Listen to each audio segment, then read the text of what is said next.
Another phone to consider for work is a cheap Android phone. Now, this one is one of the cheapest you can buy at the moment. It's the Nokia 1.3. There is a 1.4 coming out, but I chose the 1.3 because it has the removable battery. So if I'm not at work for a week or so, especially with furlough, I can remove the back, take the battery out, and when I come back to work, just pop the battery back in, and he's good to go. Now, this one runs a version of Android called Android Go 10. It's due to get 11. So if you already have a smartphone, you're probably already familiar with what this should be able to do. But obviously this is the Go editions on many of the Google services. Now, I did say in my last video, for a work phone, this one's Android 8.1, but without the Google services, and he is very good. Just bung it in your pocket and off you go. This one, I have put a cheap TPU case on and a cheap glass tempered protector. Size wise, he looks slightly smaller.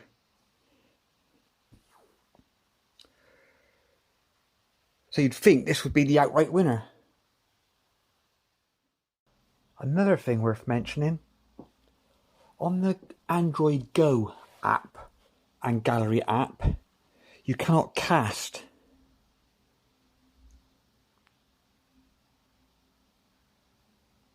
But if you actually open up the full version of the app,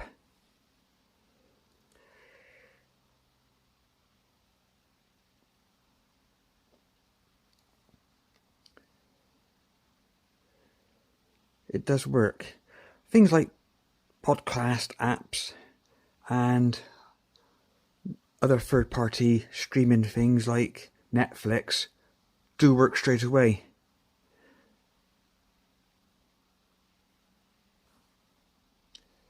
So if you, like I said, got a Chromecast or a smart TV, you can cast. The main drawback on this phone is its speed. A phone like this AGM M5 is fast and fluid. This one, after a period of time, becomes slow, and you have to keep making sure you've closed all your recent apps, even perhaps reboot it every few days. But you do get familiar with all your unusual services. The main thing I don't like about this phone is its speed to answer a phone call. And you cannot answer it until the screen comes up. And sometimes people do end the call.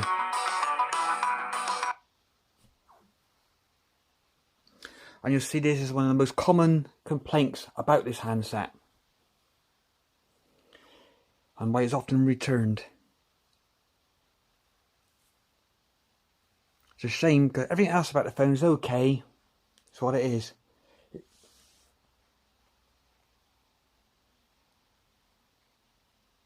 I'm gonna just have a quick peek inside to show you what's inside.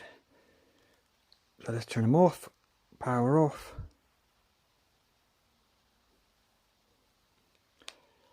Take the TPU off.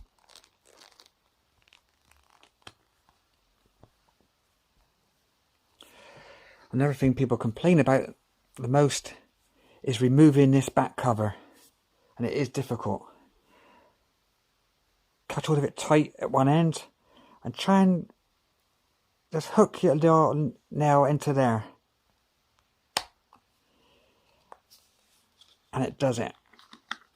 I was thinking of actually getting a little nail file and perhaps just put a little nick on there so you can just do it from there. Now it's dual SIM. One underneath there, under where the SD card goes, and one there. They are a bit fiddly to get in and out. You'll probably want some tweezers or something. Nice big battery.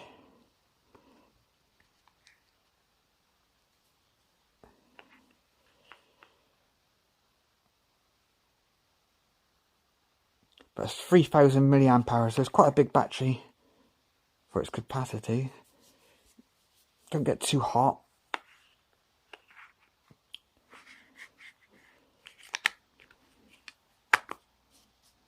This takes you back, doesn't it? Well, if you've got feature phones, not really.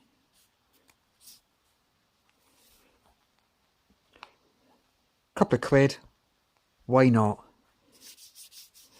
It's quite, it's quite grippy, and this does make it seem a lot bigger, and it does make these buttons a lot more difficult though. But I also, any phone I get, I like to protect it. Powered by Android Go.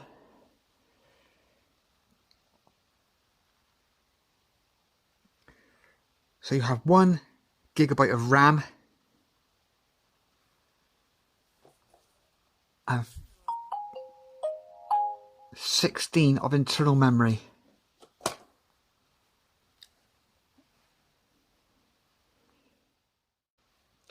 If I had to sum up this phone, I'd have to just say slow.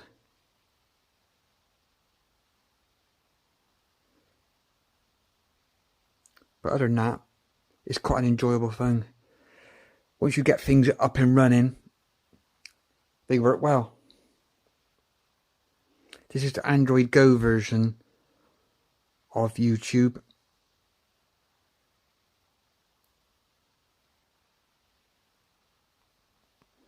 And video clips look decent enough on this 720 screen. As you can see, it's got a teardrop camera, but it does mean that the phone is smaller because of it compared to other Nokia phones. You still have a bit of a chin on it to house the Nokia logo.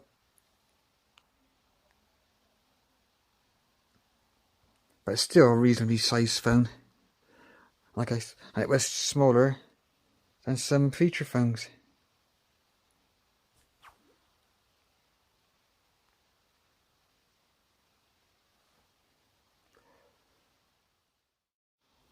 On the browser, there's no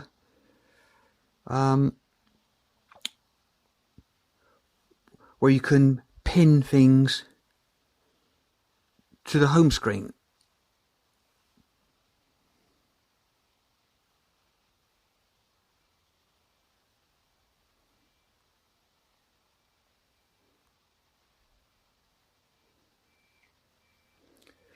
But it is strange that you cannot pin widgets.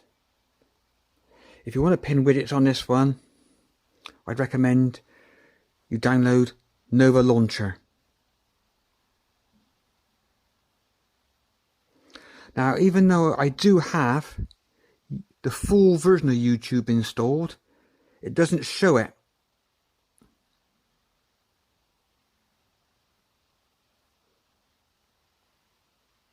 But if I had the Nova Launcher running,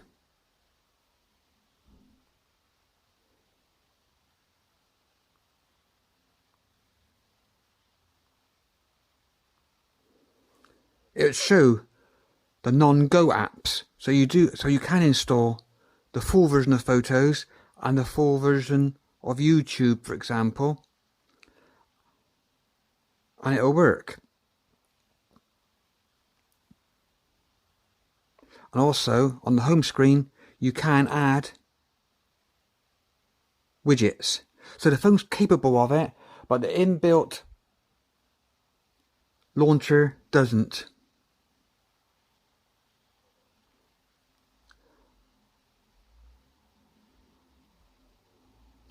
But for review purposes,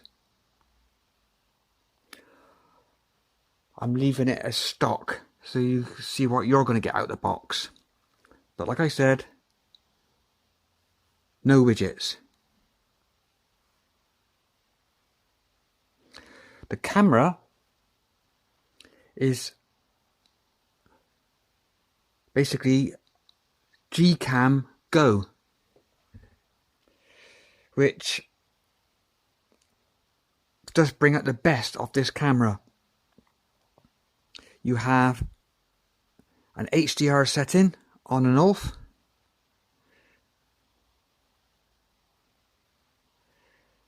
a portrait mode,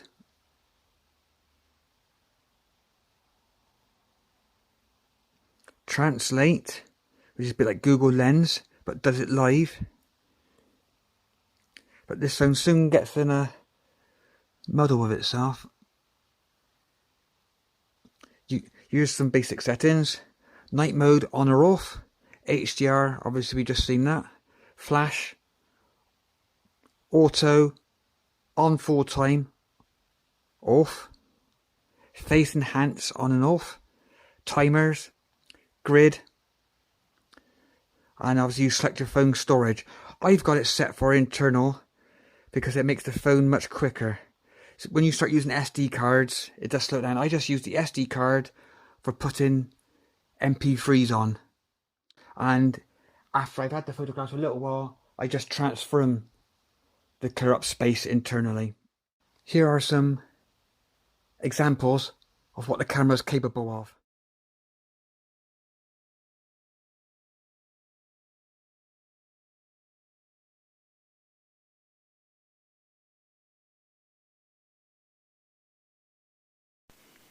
Don't bother using the portrait modes on this phone.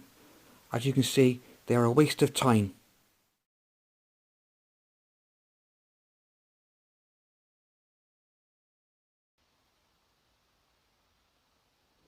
Maps comes with Maps Go, which is like a web browser version, which is very similar to the sort of the navigation suite you'd get on a KaiOS phone.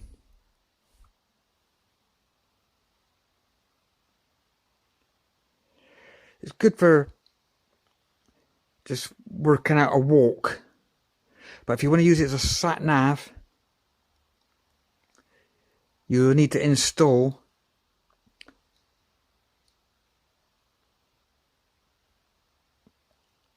the full version of Maps, which are available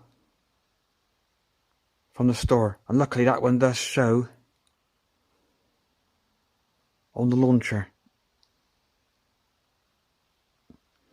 Also, I find that Here We Go Maps, the old Nokia Maps, does tend to work better.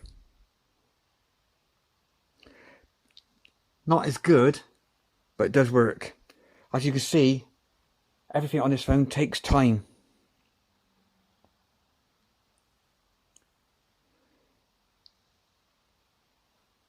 But the beauty of it is you can download maps offline like a country at a time.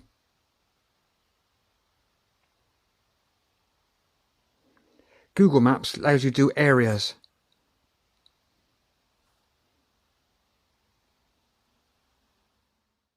Settings, I have got it in developers mode to make this phone more responsive. I have changed a few settings.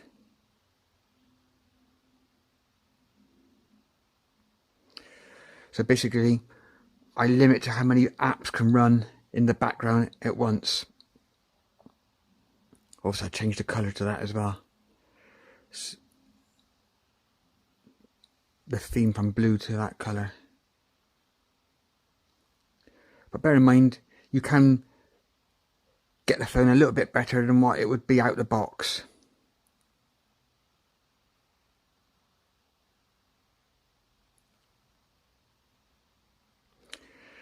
But if you do switch off that, all your settings go back to factory.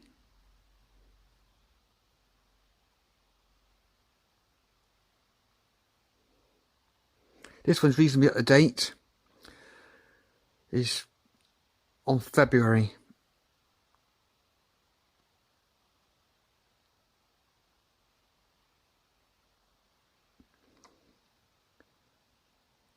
Again, this phone gets the Nokia usual 2 years of OS updates and presumably 3 years of security. As you can see, it's a basic 5.71 inch HD plus screen, Qualcomm 215 processor, 3000 mAh battery, which does last a day with heavy use and 2 days with moderate use. 8 megapixel autofocus rear camera with LED flash, 5 megapixel front camera. There is a Google Assistant button, which I turned off.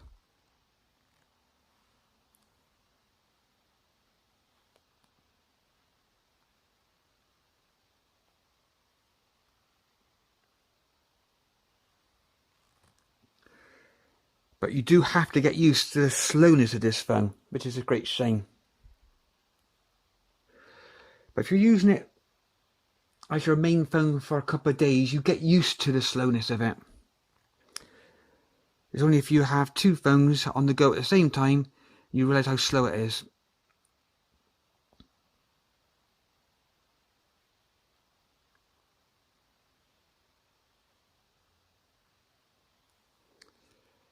As a media player, it works very well. The screen, 5.7 inches, okay, but the speaker is on the back. So I find like if you're using it, say you're waiting for someone and you're in a car or something, I tend to put my hand on the back to deflect the sound, or have a wired headset. Old school. The phone is a dual SIM phone, 4G. Seems quite a sturdy phone, even though it's plastic. But just be prepared for the slowness of the phone. The price of the phone is quite a good phone to use, mainly as a secondary phone, or perhaps for a younger member of the family, or an older member of the family who's trying out their first smartphone. Any questions, just ask. Thanks for watching.